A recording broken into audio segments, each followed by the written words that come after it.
Oh, welcome to Author Speak.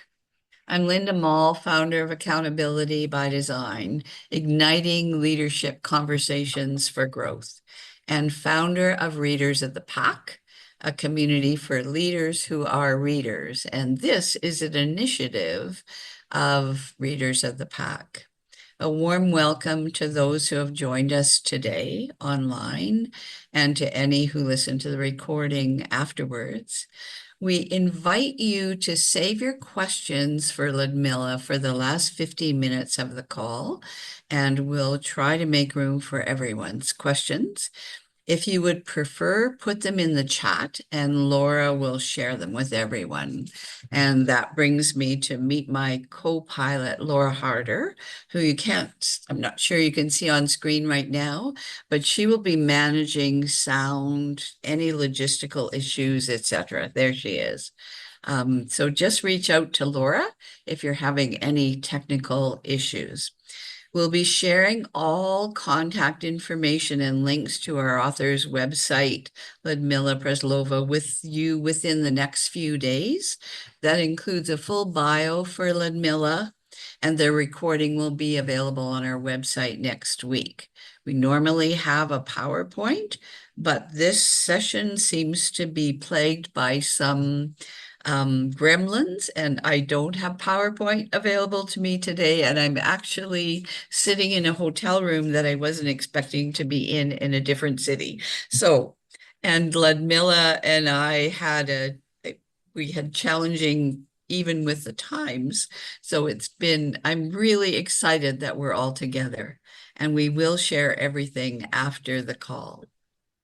And now please welcome Ludmila Praslova, Ph.D., author of the Canary Code. I personally this is not showing very well, read this book and absolutely have enjoyed it, still working my way through it. It is a fabulous resource and a must read for any human resource leaders for sure, and any executive leadership team. So please welcome Ludmila. Thank you. I'm thrilled to be here, and thank you very much for hosting, Linda. And I do have a PowerPoint, but I'll try not to bore people with it, but I can show the relevant graphics as we go through this conversation. That will be beautiful because ours is not available. Yeah. So this book is clearly a labor of love for you. Your passion for creating fair outcomes focused cultures in which everyone can participate and belong is consistent through the Canary Code, as is your commitment to designing neuro-inclusive systems in organizations. Can you share with our audience why this is so important to you today? I share about it a little bit in the book that I've been pursuing the idea of organizations that are inclusive of every aspect of our humanity for a very long time, since I was in college and I just fell into global diversity work in 1990s. But as I went through, it's always with organizations, you'll focus on gender or on race or one thing, no more than two things. And then so many other aspects of what makes us who we are would be forgotten. And I was always wondering, how can we create organizations that are inclusive of the entire person, their global level culture, their ethnic culture, their gender socialization, their social economic background, their disability. So, all the different things that make us who we are. And it seems like organizations really have a hard time focusing on the maximum two variables and just any kind of intersectionality. People just have hard time in traditional diversity and inclusion work. And I'm a psychologist, I'm an organizational psychologist. So I always focused on how do we create better workplaces, starting from global level cultures, cultural inclusion, and then how do we make organizational change a process that actually works and is positive. So those were threads of my career that again have been going on for decades. But what it all brought together is really me discovering my own autistic wiring, because it's always been kind of different. So I'm different in a variety of ways, but people didn't really have a way of diagnosing women, especially highly capable women and highly masking people, women, when I was younger. So it took me quite a while to figure it out. Eventually, that yes, women present differently, and people in different cultures and people depending on their other abilities present very differently. So 4-year-old boy that plays with trains is really a horrible way to think about all autistic people. And then the same issues occur with other types of neurodivergence. Many people are discovering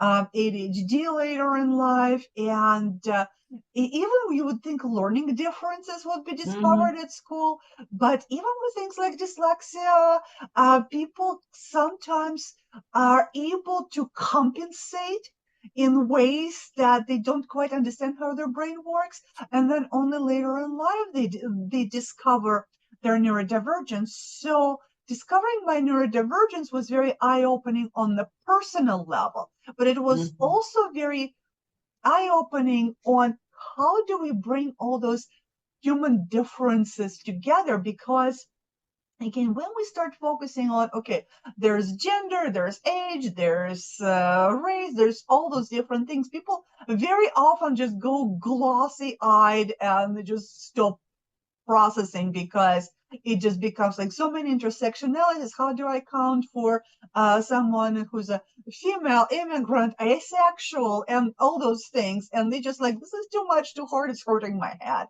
So, but when we start looking just as a human who has, emotions, cognitive processing, body, and the social cultural upbringing, and we just start thinking about all those differences in what makes human and human, and we align our inclusion with that, we can really work with all humans, because we don't have to classify humans into various buckets, because humans are just not easily classifiable. There's so many aspects to us. But when we just build inclusion around what makes human and human, which is our differences, how we process emotion and how we think, and how we think because of our differences in understanding of what constitutes good social environment,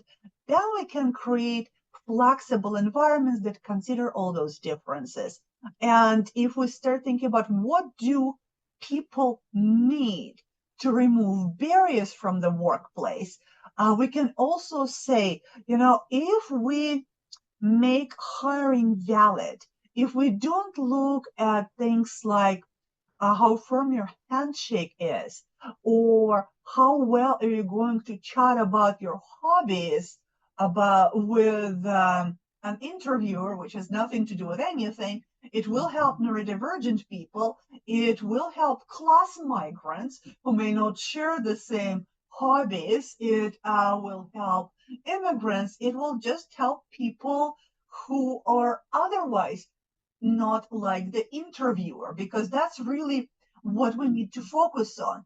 How to create systems in which interviewers are not just picking people who are like them, but they're actually looking at qualifications. And it helps all kinds of marginalized people and multiply and intersectionally marginalized people, which is where the traditional DI really has struggled. If we do something like transparency in the workplace, yes, it's going to help autistic people, because most autistic people, again, we're all very different, but many of us have issues with politics and hidden meanings and all those hidden processes that you need to go and suck up to that person to get promotion, and if you don't, never get a promotion. But if we create transparent systems in which people can understand the criteria for promotion and organization is actually sticking to those, then we don't have to have special things for autistic people and special things for women, how to politic better and present more male-alike, and special things for first-generation college graduates who may not have gotten those messages from their working-class families. We just create transparency in their organization in general, and then we need to other those people. We don't need to single out those already marginalized people. We just create this environment where we remove barriers. And that's really something that I was always trying to figure out how to do it, but thinking about neurodiversity was kind of the last ingredient to really put together the system of this barrier-free organization for everyone. I love that term. And I love when you talk about it's about the human. And I have always believed it's about the conversation and opening that up with a human and considering who they are and speaking their language, etc. And so, yeah, beautiful. Thank you. So you use the phrases in your book, holistic neuroinclusion and holistic belonging. Can you say more about each of these and what are the benefits of getting them right, which is the most important piece? Well, I think I'm just going to go to a PowerPoint because really I think the visual in this particular case is going to be That's perfect. most helpful. So let me do. I think you can share that anytime. That's interesting because I tried before and it worked. And let me see, I think my computer is doing something strange. Oh. Oh. Okay, let's see. I know it worked earlier. I know there's gremlins on this call. Okay. For sure. Okay. No, there it is. Okay, so if we can go to our understanding of what humans are and why I think the holistic belonging is important. Let's say I come to a job interview and I'm trying to figure out not only, okay, are those people going to like me, but am I going to feel like I belong and if I'm going to be welcomed in this environment. It's not just one judgment. It's, yes, I'm going to try to figure out whether the social norms are people pressured, let's say, into forced socializing. There are very specific expectations in this organization. Will my cultural background be accepted? So I'm going to look for things like social inclusion. But a lot of those hints on whether or not people are included, and inclusion is kind of the action of what people do and organizations do based on their norms, and belonging is what we feel. So belonging is a sense that is on the individual, it is the individual psychological response to whether inclusion is present. But inclusion is not just the word. So let's say I can read the organizational statement and they say, we are inclusive of, every race and gender and social economic status and disability. Okay, well, that's nice. I read the statement, but that's really not how a human makes a decision, because I'm also going to pick up on various cues in, let's say, job description, if it says fast-paced environment and digital natives, I'm already reading ableism and ageism. And you don't have to say those names. I'm going to read between the lines. And then let's say I'm going to show up and everyone has those really fake, huge smiles and everyone is so happy. And it's just, you can feel that there's this huge demand for emotional labor. And I may or may not consciously think about it or even know the term emotional labor. But I'm going to look at this environment where everybody's just supposed to show this amped up emotion all the time. And I'm just kind of get a gut feeling that maybe I just don't have enough energy to do this. If I'm, let's say, an introvert, or I have depression, or let's say I have chronic fatigue syndrome. And I'm like, I'm not, I don't have the energy for all that emotional labor, whether or not, again, I consciously process it. It's sometimes just on the gut level. Or again, in the organization where everyone is just so professional, they don't even smile and no personal expression is allowed. And anything that's any kind of personal or human is considered unprofessional. And I come from the culture where I'm used to, expressing my emotion, and maybe culturally, generationally, personally, I really want to be able to bring my full self to work. In that particular case, it's a different kind of emotional requirement, just kind of downplay everything and never show any kind of emotion. And that may also be off-putting. I will not feel like I belong in this workplace.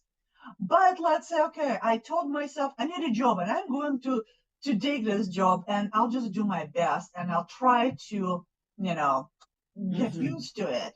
And there is absolutely no scheduling flexibility. And everybody's time is sliced into those 1 hour segments. Well, some people's brains work in 3 to 4 hour segments. People who like deep work and really need more time to get into the project. And some people's times work with Pomodoro, 25 minutes break, 25 minutes break. And if we don't have cognitive inclusion, again, I'm not going to feel like I really belong in this organization because they're not allowing me to work on my best with how my brain works best. So I'm lacking cognitive inclusion. Whether or not I know that word, I'm going to physically feel that I'm not able to be on my best. And that kind of gives us those embodied reactions because very often our reactions come from the areas of our brain that are very fast, but they don't operate in words. So those emotional reactions, the feeling of whether I'm included, does not really come from this reading official company statement. That's way too slow. What I'm going to believe is my gut feeling because it's much faster and really quite a bit more accurate from my life experience. And so on the physical level, we really experience inclusion in our bodies. And sometimes we can't even verbalize it. And when it comes to, let's say, neuroinclusion, sometimes that is one of the key pieces that keeps some neurodivergent people out of work because we don't feel like we can belong because we come into an organization, let's say someone is blaring music in the lobby. I know immediately I'm not going to experience belonging in this place. And even if I try to psych myself and say I'm going to use to this, I really need a job, my body knows that I'm not going to do well there. Or let's say the open office environment, or an office environment that's super cold, super hot, all the walls are painted super bright colors or super sterile, depending on how we process. Sometimes on that really physical level, we can be so uncomfortable in an environment that nothing else matters. Even if people are nice to us, our body is so uncomfortable in that environment that it's actually making us sick. So the physical aspect of our experience is also going to influence our sense of belonging. So when we're thinking about belonging, it's really something that any human is going to process on multiple levels, on their physical sensation, on their emotion, on their cognitive and slow and fast cognition. And our slow cognition, or things that we're told and things that people are saying, oh, no, here's our diversity statement, are always going to lose out to those much more physical and much faster cues that we get from environment. So emotion is way faster than whatever we're reading in the statement or hearing someone say. And the physical reaction is even faster. So by the time someone tells us we're super inclusive and we love you, if your physical environment and your emotional environment are going to be sending you the opposite cues, you are not going to believe a word of that inclusion statement. So it's a long answer, but that's why we need to look at all those aspects. A long answer, but informative, Ludmila. So, yeah. And so I guess the question that sits with me that you and I did not talk about, but maybe it's part of what we spoke of in our emails back and forth, and that is, how does an organization do this then? When you talk about radically inclusive systems and the principles that you talk about removing barriers, how do we make this happen? It feels imperative. It feels timely. It feels like organizations need to step into this in new ways, but it also feels big as you're talking about it today. So where do they start? How do they do this? It is big, and let me just again go for an absolute second to the PowerPoint, just do a different slide, and just talk about how the entire human resources process is involved. It looks like a lot because we're removing barriers to just employment period. So job analysis, job descriptions, recruitment, and how you select people for the jobs. And then you want to remove success barriers through physical work environments, better psychological work environments, anti-bullying, fair performance management. So yes, that's a lot. It covers the entire talent system. Mm-hmm. And then I'm talking about principles like participation, focus on outcomes that allows people to work flexibly, and accountability comes from outcomes rather than observing someone for they sitting in front of the computer and staring at it for several hours. Organizational justice, transparency, valid measurement. So all those aspects are important, but where do you start? When an organization is just looking at something like this, it can look like a lot, but here's a participation principle. There's a reason it's the first one there. Your people will tell you what the pain points are. So when you are starting to think, how do we improve our organization? When you are empowered, you have very different physical experience and emotional experience and how people treat you experience. So you need to ask people who have everyday experience in the organization. And your people are going to tell you what the pain point is. They will tell you that nobody understands how to get promoted, and we're losing a lot of good people because they're just frustrated with what's happening and they feel like it's completely nepotistic and it doesn't make any sense. And this is your pain point. Or people are going to tell you that this building, for some reason, is always at 64 degrees at any season. And then people are not even allowed to use heaters or additional clothing because that's considered like you make it look bad. And so physical environment and whatever it is in your organization, your people are going to tell you. So you probably already have data from your satisfaction surveys, from your exit interviews. I was smiling because I am sitting here in Calgary speaking at an HR conference in about an hour, doing a presentation. I wish you were doing the presentation. Mine's different, but I wish you were doing one to all of these HR leaders who need to hear this messaging.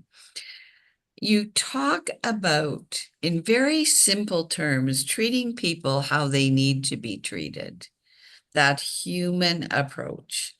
So before we open this up to the audience, do you have any quick tips other than what you just shared before we were interrupted, around how do they get buy-in from leaders in the organization? So HR can create policies, they can't mandate anything. How do they get buy-in from other leaders in the organization? Any tips?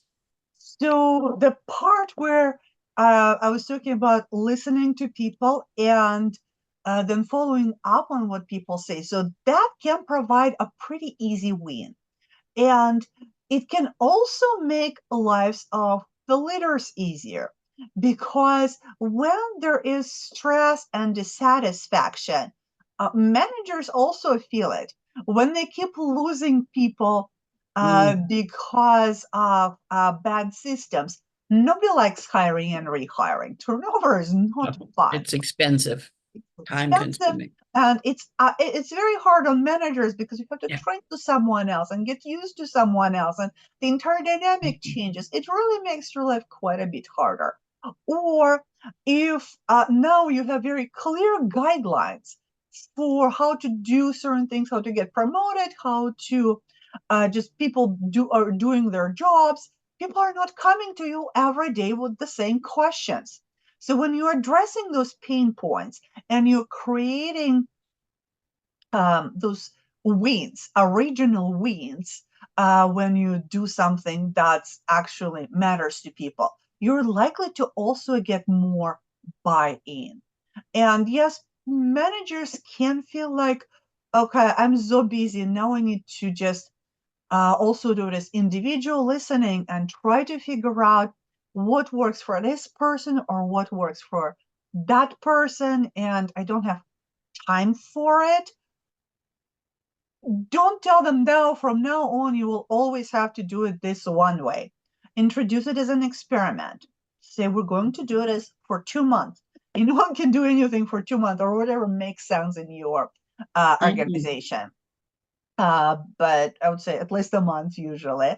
But you can try to do that with just an experimental mind. So don't say people like, we made the decision, you're going to do it, because that doesn't work. doesn't work like that. So we'll just say, let's work together to not just necessarily impose this one model, but how do we flexibly implement those inclusive principles in the way that it works in our organization. So a little bit of an experimental mindset can also open up opportunities, and then people try it, and then people will figure out that, okay, so I put a little bit of effort into learning how this person works and how to give better instructions to them, and now they're just doing this out of the ballpark work. Okay, well, that's going to be something specifically helpful to the manager.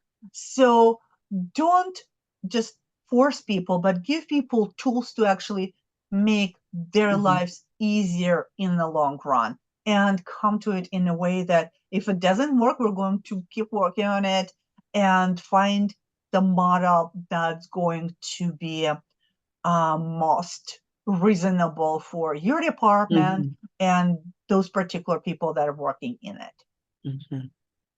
Lovely. So I think we have to open it up to the group, and I see that Uday had commented can't. And I wonder if he'd like to speak to that. Oh no, I was just correcting because I was talking about that I could share my screen. I was just providing Laura some information that like you could be someone on the Oh, okay. call to that, Okay. and then I accidentally put audience can share screen. I said I was recommending the audience shouldn't be able to share the screen for future meetings. Yeah. Yeah. Okay. Thank you. And so are there any questions from the audience? We have about a dozen, maybe 6 people on the call. Are there any questions for Ludmila that I've not asked that you're curious about? And Laura, I cannot see the audience. I'm kind of curious, Ludmila. So I've listened to Text Help. They posted a couple of different neurodiversity seminars. So there's a couple of big companies that have done this successfully. There's still only a handful, right? So like PwC comes to mind as an example. They have their tagline specifically for neuro inclusion: "Great minds don't think alike," which I think is kind of a good way to put it. And But that's what have you seen in your work of the difference between those organizations that have been able to, one, not only achieve neuro inclusion, but then shift to that more holistic belonging? Or if organizations that you've seen actually make that full shift, right? And what's stopping those who haven't, who are not able to do that? Well, the best example is something that I also used in my book with Alternauts, because they started specifically with neuro inclusion. They were founded as a majority autistic organization specifically, and then they evolved into majority neurodivergent organization. However, they discovered that they attracted every type of diversity out there, that because they created a system that is flexible, because they created a system that is transparent, because they pay so much attention to being just and fair, they really attracted every type of marginalized employee, and many people really want to be there. Physical inclusion, not so much, because they are virtual first, but they also are very flexible in how they hold their meetings, and whether people are even required to be on Zoom in a particular way. So they have a lot of flexibility, but again, they look at the individual. What helps you do your best job? How do you like your feedback? Do you like it at the end of the week, so you have time to process? How do we give you feedback in a way that works for your emotional well-being? And how do we create schedule that works best for your mind specifically? So cognitive inclusion, emotional inclusion, what they do really works, even if they don't necessarily use the same terminology, but what they do really aligns with this particular model of just looking at the entire human and including the entire human. Did that answer the question, Uday? Yes? Yes, no, that's perfect. Thank you so much. Good. And Natalie, you have a question? And you're on mute. There we go. There you go. Thank you. Ludmila, is there a size of the organization where this really starts to change? Like, I know I work for a large multinational organization, and I can see we've got formal programs in place for a lot of these issues. But my husband, he's an owner of a small business with less than 30 employees. So he's always kind of been guided by, you find good people, you do what you accommodate them so that they can work their best.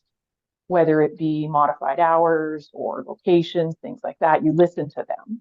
And he's like, if I'm starting to hear things at my level, people have already complained several times, so I need to do something, right? But do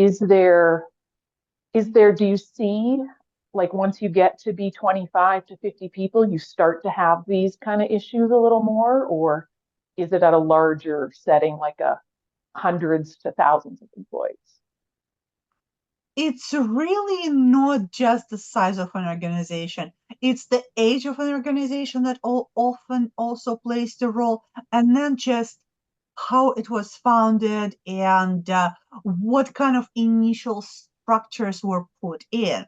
So there are, for example, smaller organizations that are 10 people, 25 people, and they were founded specifically with inclusion in mind. Is going to function very differently than the same organization that was founded specifically, okay, this is how we make profit, and everything else is the secondary thought. So really the mindset that went into creating an organization is going to be very impactful. And on the one hand, sometimes people feel like, well, there's an advantage if you want to implement a change in small organizations because you can do it faster, which again could sometimes be true, but there are sometimes small organizations that are very resistant to changes because of how they have always functioned, the type of people they have traditionally hired. And again, some small organizations been around for a while are very attached to whatever their culture has always been. And people say, so a huge organization is going to have a hard time changing. Well, we've seen organizations going in positive direction and a negative direction in large organizations and how their cultures change. If you think 10 years ago, Google is a dream job for many people, and Microsoft had a horrible reputation for their inclusion and just their organizational culture. And then you see change in leadership and they completely go in opposite direction. Google loses a lot of their human focus, and Microsoft develops a much stronger human focus. So in large organizations, you can also create change and create different policies.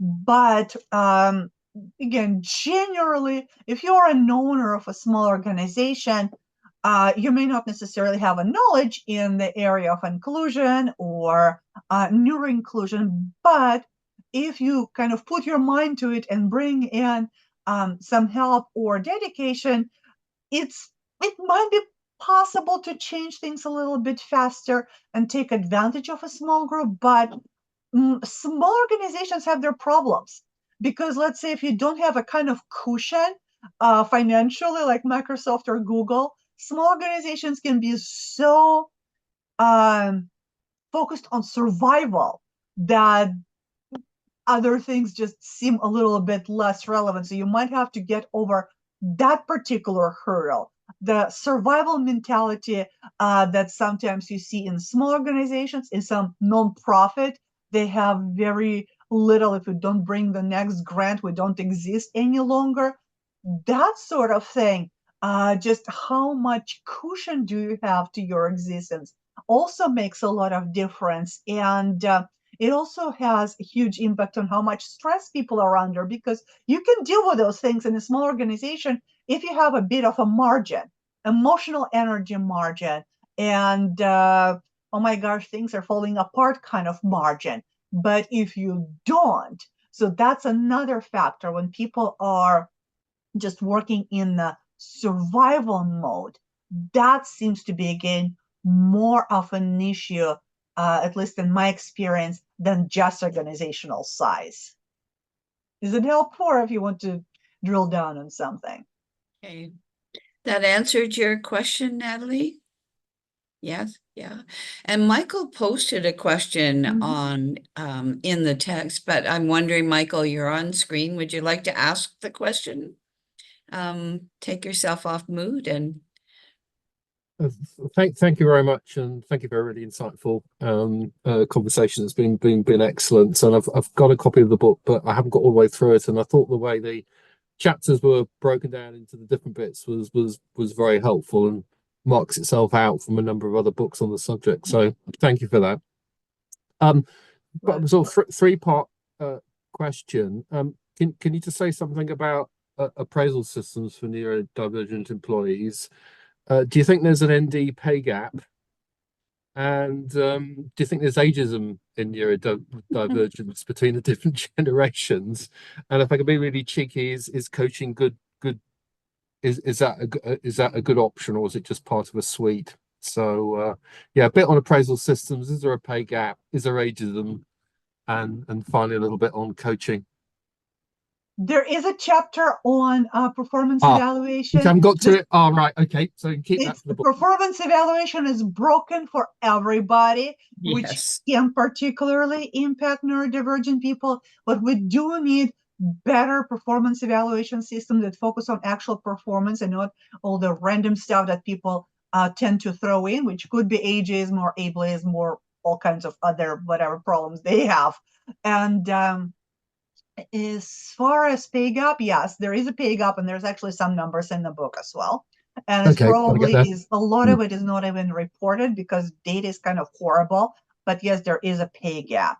And as far as coaching for ND employees, well, that is a very tricky question because there could be coaching that you just need to present as more neurotypical. That's probably not the kind of coaching people are asking that can actually really mess someone up. I actually start my performance evaluation chapter with a story of someone who got really messed up by bad coaching as a part of performance management. But when you think about neuroaffirmative coaching, which is how to bring your best strengths and maybe even help you a little bit job craft, but how to work with your neurodivergent strengths type of coaching, then like any human can benefit from good coaching, neurodivergent people can benefit from good coaching. But what I would caution against is singling out neurodivergent people and saying, okay, so you're a neurodivergent person, therefore you're going to get coaching. Well, how about coaching your boss on how to work with neurodivergent people? So that, I think, is the key, not singling people out like we're going to fix you. Would you say there's ageism also in neurodivergence across the Canary Code in an organization, or is it across all age groups? There's ageism everywhere. That's definitely a bias that just like, women are not free from racism and disabled people are not free from, any other kind of bias. Neurodivergent people are not angels who are not biased at all.